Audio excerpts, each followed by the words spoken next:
예, 은혜 있는 특송을 불러줘서 감사드리고,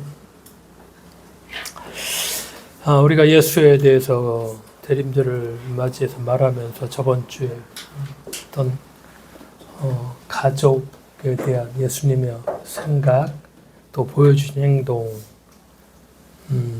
좀 살펴보았고, 또 나그네로서 살았던 그분, 또 권력을 어떠한 조그마한 권력도 거부하셨던 예수님, 그런 사실을 몇 가지를 말씀을 드렸습니다.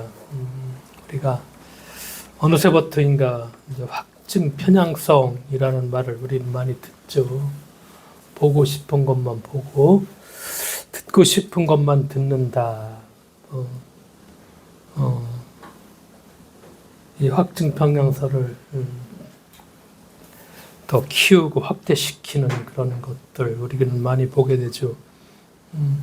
신앙인들, 또 종교인들도 마찬가지 아닌가. 우리는 하나님, 우리가 믿는 예수님, 보고 싶은 것만 보고 믿고 싶은 것만 믿는가. 그건 아닌가. 본질은 보지 못하고 중심은 안 보고 뭐라고 할까, 주변에 어떤 조그만한 것들 혹은 곁다리, 혹은 또 허구를 만들어서 그걸 믿고 또 따르지는 않나 하는 생각도 우리가 같이 해보게 되죠. 예수를 조금 더 한 면으로 예수님을 볼 수 없죠. 복음서에 보면은 다양한 면이 나타나서 그 다양한 면을 다 담을 수는 없지만, 그럼에도 다양한 예수님의 모습을 우리가 좀 한 번씩 찾아가서 예수님이 이렇게 사셨구나라는 걸 우리가 조금 더 명확하게 잘 구분해서 새겨놓는다면은 신앙의 어떤 그 본질, 그 중심을 잡는데 어떤 그 충분한 디딤돌의 역할을 할 수 있을 것이라 생각을 합니다. 오늘도 한 두세 가지 말씀을 드리고 싶은 것이 대립하시고 거스리시는 예수죠. 먼저 오늘 읽은 말씀에 보니까 예수님은 사람들의 비유를 거스를 때가 참 많이 있죠. 맞장구 치지 않는다 이런 표현이 적절한데, 보통 이제 어떤 집회나 붕괴 옛날에 할 적에도 다 아멘 하라. 근데 예수님은 아멘을 하지 않죠. 하나님께서 보시기에 올바르다고 한 것만 말씀하시죠. 그래서 바리새인들, 위선들, 그 당시에 종교 지도자들과 반목과 대립, 그리고 관행이라는 것들, 이거 그냥 넘어가지 않죠. 예수님은 성전에서 환정사들이 그 상과 비둘기 파는 자들의 의자를 둘러엎고 성전에서 팔고 사는 사람들을 쫓아낼 만큼 대단한 모습, 이건 있을 수 없어. 그 당시에는 상상할 수도 사실 없었던 일이었겠죠. 그냥 관행적으로 성전은 이런 것이다. 팔고 돈을 바꿔서 거기서 제세하고. 근데 이걸 한 띠들이 없죠. 이 소식을 전해들은 대제사장 그리고 율법사들이 예수를 어떻게 없앨 수 있을까 이 방도를 찾아나죠. 근데 예수님은 이렇게 되면은 몸을 사리고 조심하는 것이 아니라, 예수님은 사람들의 생각보다 하나님의 뜻이 더 중요했다는 것이죠. 기도해야 할 하나님의 집이 강도의 소굴로 전락하는 것을 어떻게 해서든지 막아내는 일이 시급했죠. 그러니까 오늘날 교회도 마찬가지죠. 성전 정화라는 것은 간단합니다. 하나님을 이용해서 장사를 하고 성스러운 사업을 한다는 명목으로 경제적 이윤을 추구하면서 이 신앙의 집을 더럽히는 행위, 이걸 용납하지 않았다는 얘기죠. 교회에서 오늘날 이런 일 많이 하죠. 하나님의 뜻이라 얘기하면서. 그렇죠. 그러니까 이 당시에 성전에서 벌어졌던, 그렇죠, 하나님의 집이죠. 한 성전은 이스라엘 사람들에게는 목숨만큼 소중한 데가 바로 이 성전이었고, 거기에서 이제 타락해서 경제적 이득을 취하고 있는, 그렇죠, 그런 구조. 그러니까 오늘날 우리가 조금만 큰 교회도 뭐 보면은 그렇죠. 하나님을 위한다는 하나님의 사업이라는 명목하에 결국은 경제적 이득을 취하기 위해서 각종 돈을 벌어들이게 되고 뭐 그것을 뭐 선교 사업에 쓴다고 얘기할 수 있겠지만 그냥 본질적으로 우리가 이 사실을 좀 분명하게 보여야 될 필요가 있죠. 예수는 하나님과의 관계를 왜곡하는 행동을 단호히 대처하죠. 자신의 욕심을 하나님의 뜻으로 포장해서 사람들을 겁주고 윽박지르는 거 용납하지 않았죠. 성전에서 과격한 행동 때문에 결국 예수님은 사두개인들과 대립하게 되고 사두개인들이 성전 사업이 중요한 소득원이었죠. 성전에서 장사를 해서 얻은 수입은 모두 대제사장의 주머니로 들어갔죠. 그러니까 이제 돈줄이 끊길 것을 염려한 사두개파. 그래서 눈에 가시 같은 이 예수를 어떻게 죽일까? 죽일 결심. 어떻게 저걸 죽일 수 있을까? 결국 이런 것들 때문에 사실은 예수가 십자가에 못 박히게 되죠. 동기를 보면은 이렇게 내 어떤 이득, 내 기득권을 네가 건드려 철저하게 종교의 어떤 기득권을 가진 사람들, 그렇죠. 대제사장, 사두개파, 그리고 바리새인들, 서기관들까지 다 합작해서 결국은 네가 신성을 모독했다는 것으로. 그러니까 우리가 역사를 보면은 그렇죠. 지금도 마찬가지지만 이 거대한 기득권을 가진 이것을 개혁한다는 것이 얼마나 어려운 일인가. 쉽지 않은 일이죠. 결코. 그만큼 힘이 있다는 것이죠. 오늘 그걸 여실히 보여주죠. 결국 예수도 이래서 이들 때문에 십자가에 달리게 되죠. 그런 과정들. 그러나 예수는 결코 타협하지 않죠. 우리가 이 조금이 교회까지 거슬러 오죠. 성막이 있었고, 그 다음에 성전이 있었고, 뭐가 있죠? 회당이 있고, 교회가 이렇게 조금씩 구분을 짓는다고 할까? 왜냐하면 이게 예배를 드리는 장소죠. 구약시대 때는 뭐 제사를 드렸지만, 조금 분명하게 우리가 이것을 개념을 이해한다면은 예수님의 말씀처럼 좀 더 자유롭게 우리의 신앙의 삶을 살아갈 수 있죠. 예루살렘 성전이라는 것. 구약의 하나님은 원래 이름이 없는 분이죠. 그래서 하나님은 구약 성경에 보면 처음에 어떻게 나오죠? 아브라함의 하나님, 이삭의 하나님, 야곱의 하나님이야. 나는 아브라함과 이삭과 야곱의 하나님이다. 이렇게 나타납니다. 막 모세가 이름을 알려 달라고 얘기할 적에도 난 내 선조들이 하나님이다. 아브라함과 이삭과 야곱의 하나님이다. 출애굽기 3장 6절에 이렇게 얘기하죠. 근데 모세가 더 궁금해.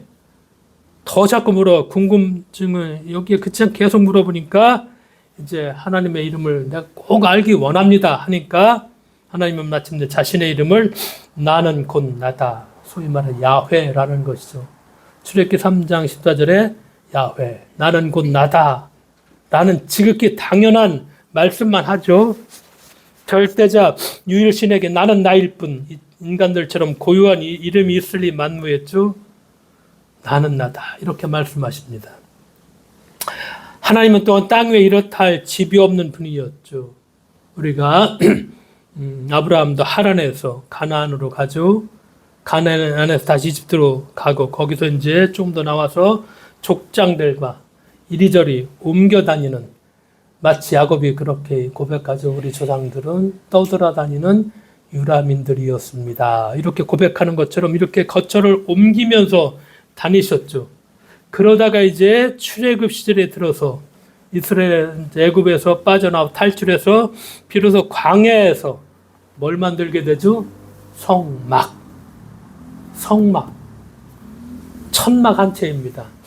최초에 이제 이들이 애굽을 빠져나와서 광야에서 하나님을 위해서 우리가 하나님을 여기다 좀 모셔야 되겠다. 그래서 처음에 딱 세운 것이 성막 한 채입니다.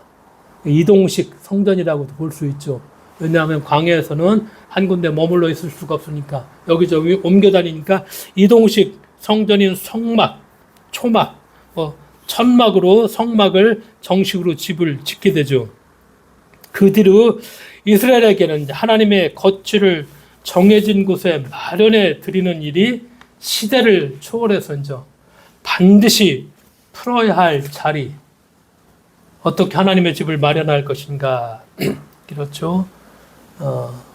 가나안에 들어와서 이제 사사 시대를 거치면서 비로소 왕조 시대가 딱 열리니까 이제 나라가 안정이 되었다는 것이요. 국가의 기틀이 딱 잡히게 되니까 어떻게 이제 하나님의 집을 지을 것인가.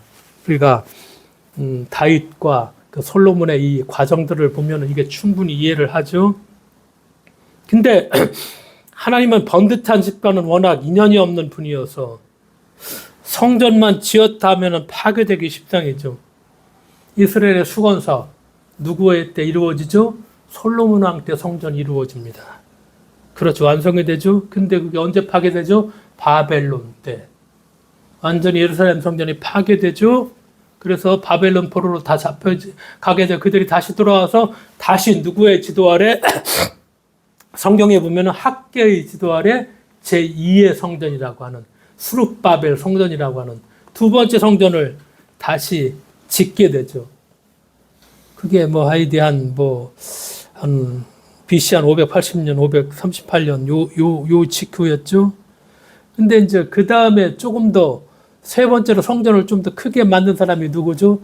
헤롯 왕입니다. 이스라엘 유대인들의 자기는 이제 이두메 사람이니까 정통 유대인이 아니니까 이방인이니까 자기가 이제 로마의 힘을 입어가지고서 이스라엘의 왕이 이제 왕으로 임명을 받으니까 유대인들의 관심을 사기 위해서 이들의 관심이 제일 큰 것이 성전이니까 성전을 더 많이 넓힙니다.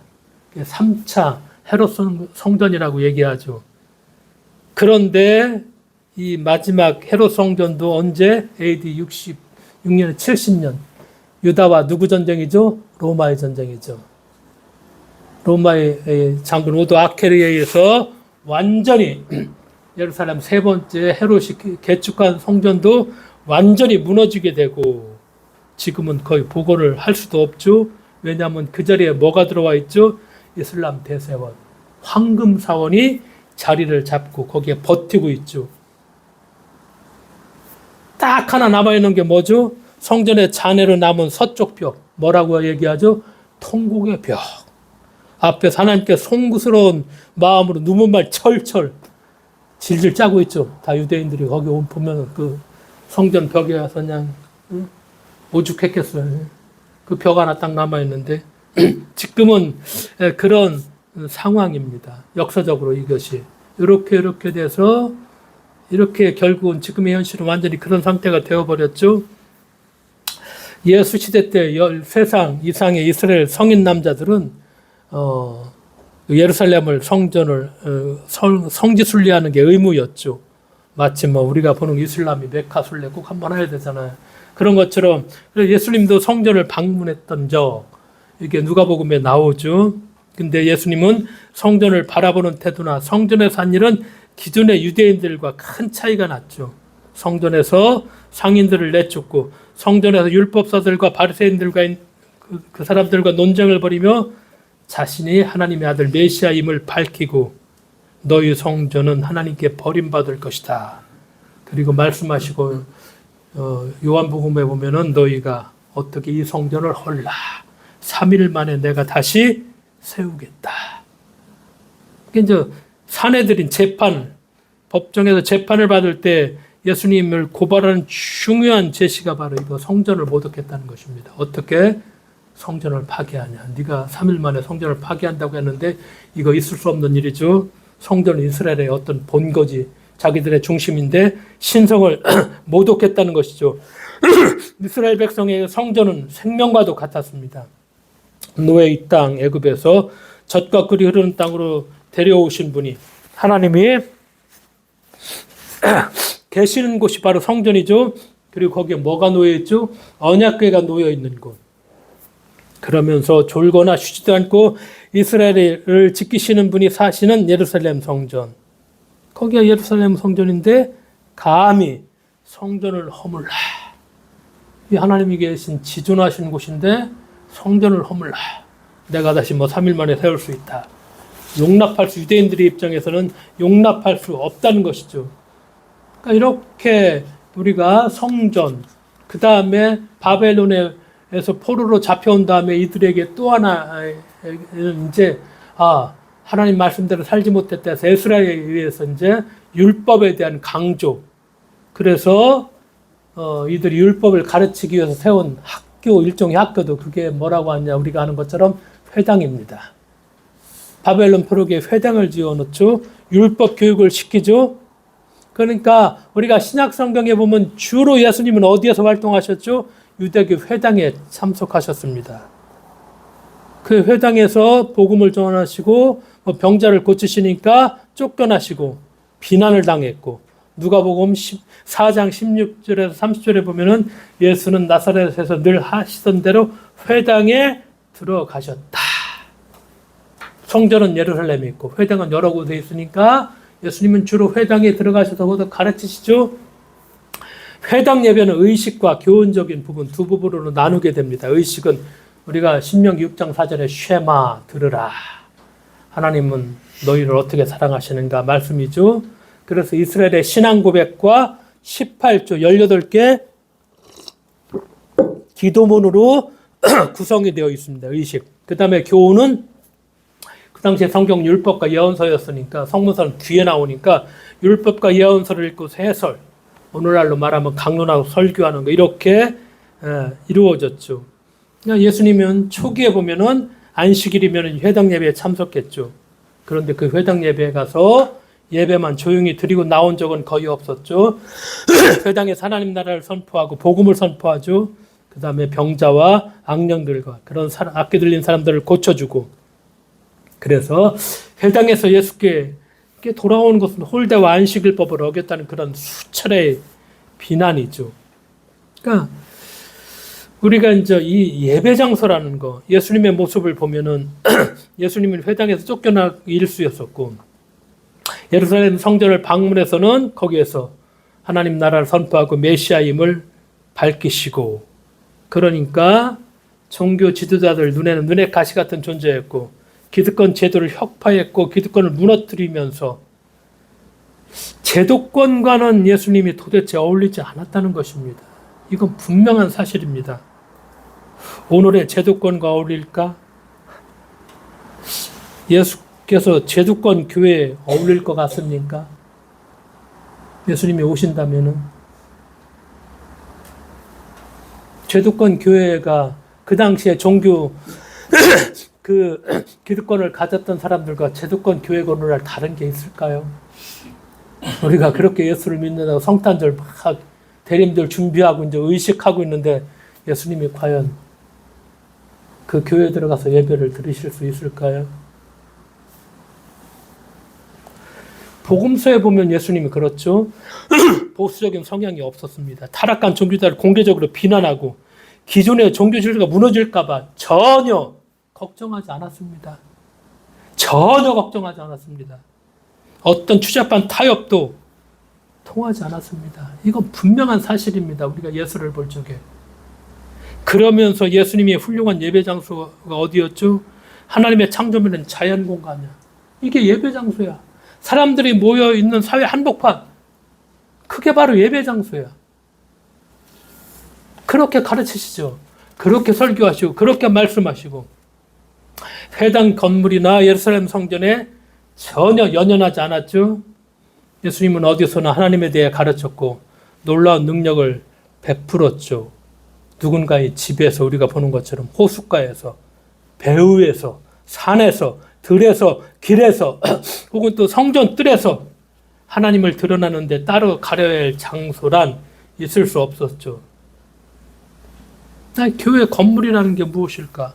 오늘날 유럽 엄청난 규모의 성당들, 유럽은 성당 빼놓으면 정말 볼 게 없겠죠. 보통 건물 하면은 다 성당으로 대표되는 건물들이죠.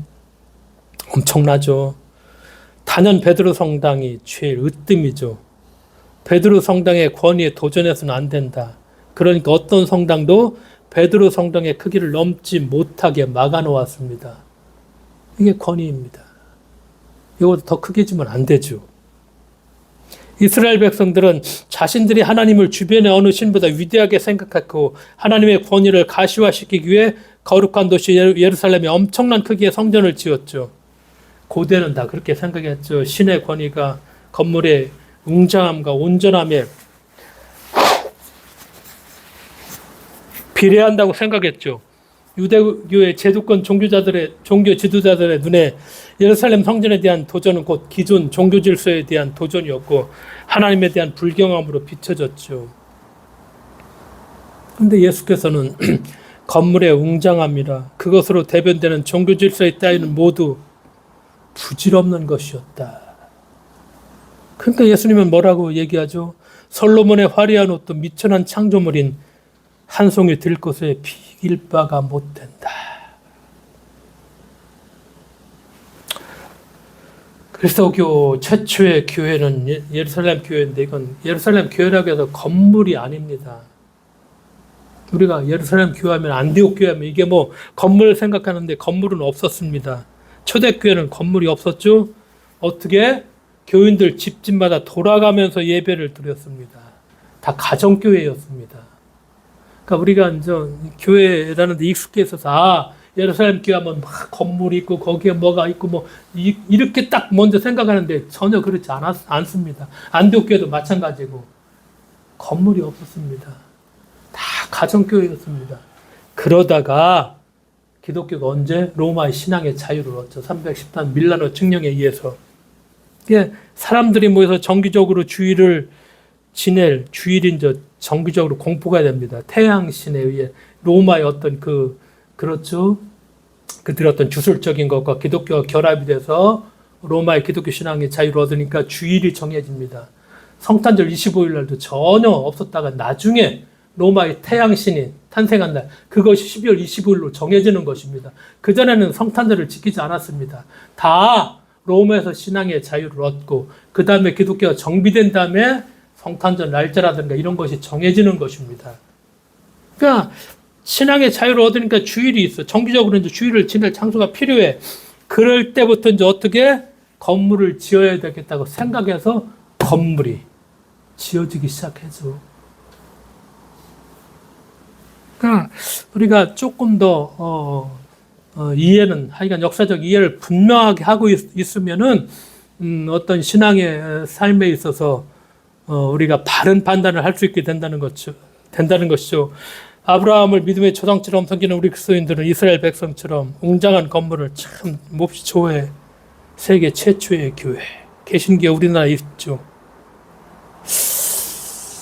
예수님은 집 같은 것이 없이 사셨죠. 교회 건물 성전이라, 그게 성전이라 생각, 성전도 아닌데 성전이라 꼭 타이틀을 붙이고 모든 걸 쏟아부고 겁주고 어떻게 예수처럼 살 것인가.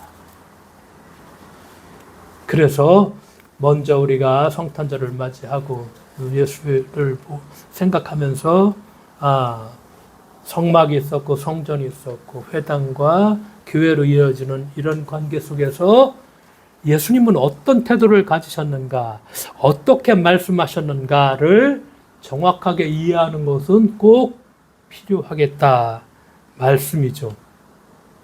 이렇게 주님은 하나님의 말씀을 중심으로 해서 타협은 없었죠. 그건 분명히 말씀하셨죠. 그러면서 예수님은 또 성과 지상주의, 업적 지상주의 이건 단호히 또 거부하시오. 그러니까 그 당시에 랍비들 바리새인들은 어쩌죠? 어떻게 하면 하나님 앞에서 공적을 쌓을까? 이게 정말 중요하죠, 종교인들에게. 그러니까 뭐를 했죠? 정기적으로 금식했습니다. 매일 뭐 했죠? 규칙적인 기도했습니다. 또 자선을 베풀었습니다. 하나님 앞에서 나는 이런 사람이다. 공적을 쌓는 것, 이것이 최대의 관심이었습니다. 현대사회도 마찬가지죠. 능력에 따른 대우, 기본이죠.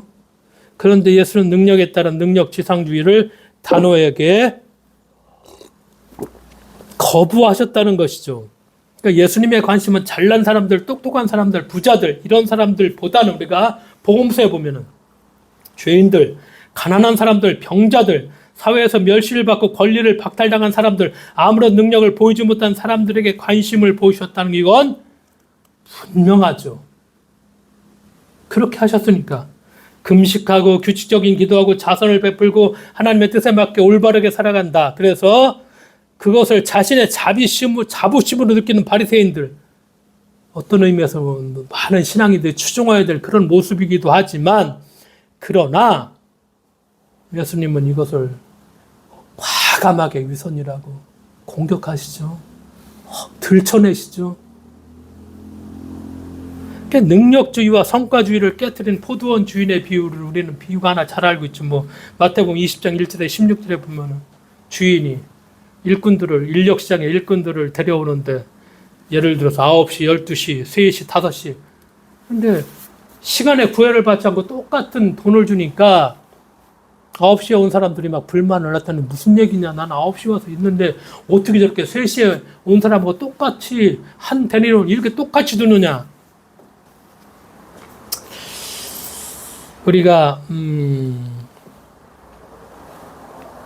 이 비유를 생각하면서 노동시간과 품값을 정비례하죠. 당연히 통용되는 상식이죠. 근데 포도원 주인의 계산법이 다르다는 것이죠. 주인은 얼마나 오랜 시간 노동을 했느냐 하는 노동의 양도, 또 얼마나 짧은 시간에 어떤 일을 했냐는 노동의 질도 중요하지 않고, 모두가 동등한 조건으로 보고 있으면서, 근데 이것이 현대인들에겐 도대체 이해가 안 될 거예요. 이해를 할 수 없을 것이죠. 세상의 눈에 보이는 결과로서 사람을 판단하죠. 주님은 그렇지 않다는 것입니다. 눈에 보이지 않는 원인을 보신다는 것이죠. 우리가 숱하게 주님을 배신하고 죄에 빠져들어도 77번씩 우리를 용서하시는 이유가 우리의 성장 과정, 환경, 약함, 한계, 그 모든 것을 주님은 다 아시기 때문에 그렇죠. 그래서 악인이나 선인에게 똑같이 당신의 애를 떠오르게 하시고, 의로운 사람에게나 불의한 사람에게나 똑같이 비를 내려주시죠. 그러니까 하나님의 사랑은 어떤 조건이 없죠. 어떤 조건도 제시하지 않죠.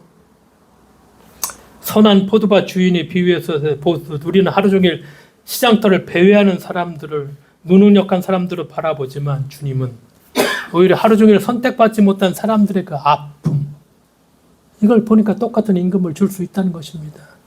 선택받지 못한 그 사람들의 아픔.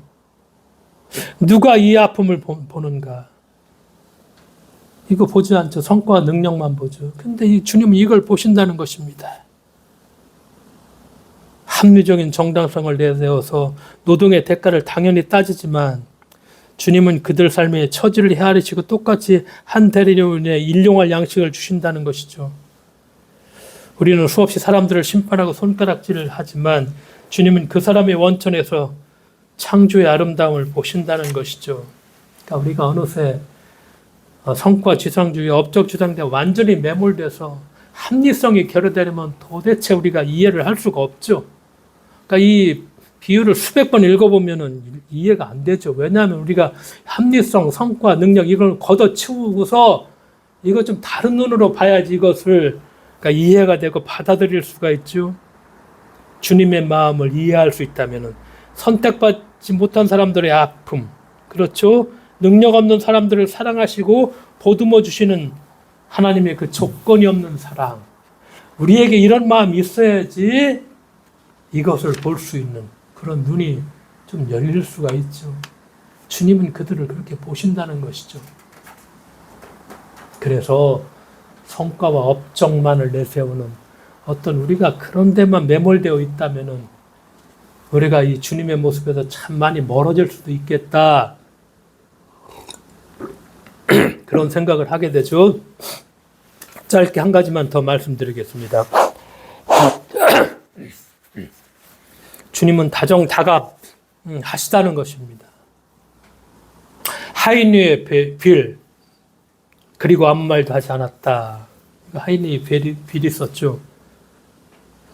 여기에서 이제 하인의 빌이 언론과 인터뷰를 하면서 예수님의 다정다감함을 새롭게 발견하면서 이렇게 얘기합니다. 굳이 하인의 빌이 얘기하는 것입니다. 말씀드린다면 신약 성서에는 다정의 신학이 있습니다. 말씀으로, 어루만짐으로, 입맞춤으로, 함께하는 식사로, 그것은 언제나 치유의 효력을 발휘합니다. 그런데 이것을 규범으로 묶어놓는 바람에 모두 망쳐버렸습니다. 로마가 교의와 규범으로 묶어놓는 바람에 모두 망쳐버렸습니다. 여기서는 신약 성서가 지닌 다정함을 전혀 찾아볼 수가 없습니다. 이거 수백 번 읽었습니다. 하이니의 베리 얘기를. 왜? 그렇구나. 예수님의 이 다정함의 이 정말 그 말씀으로 어루만짐으로 입맞춤으로 함께하는 식사로, 근데 그걸 교의와 규범으로 꽉 묶어놓으려 보니까 다 놓쳐버렸어. 신약 강서의 이 다정의 신학이, 이 다정함의 신학이 로마 가톨릭이 교리로 만들어 버리니까, 뭐 개신교도 마찬가지예요. 교리로 딱 만들어 버리니까 이 모습을 찾아볼 수 없게 만들어 놨어, 그냥. 그리고 예수님의 다정다감한 죄 지은 여인을 만났을 때 바리새인 집에서 식사하시는 예수님의 발을 씻어드리는 거, 비난하는 그 바리새인을 예수님은 그녀의 발을 씻도록 두셨고 정답게 다하시는, 정말 다정다감하죠. 병자들을 치유하시는 이야기, 병자들을 조심스럽게 다정하게 대하시는 주님. 교리와 어떤 교리로 묶어놓는다는 거. 정말 여러 가지 생각을 하게 하죠. 우리는 교의와 교리를 묶어놓은 순간 그 속에 포로가 돼버려. 그리고 그 속에다 꽤 맞춰줘야 돼. 거기에서 벗어나면 다 처단을 해야 돼. 또 이단이라고 얘기하고.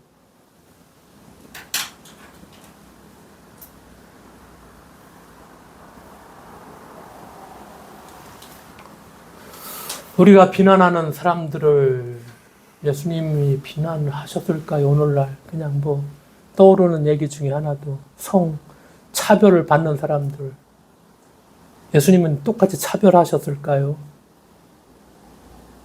그 당시에 차별하는 사람들이었습니다. 다.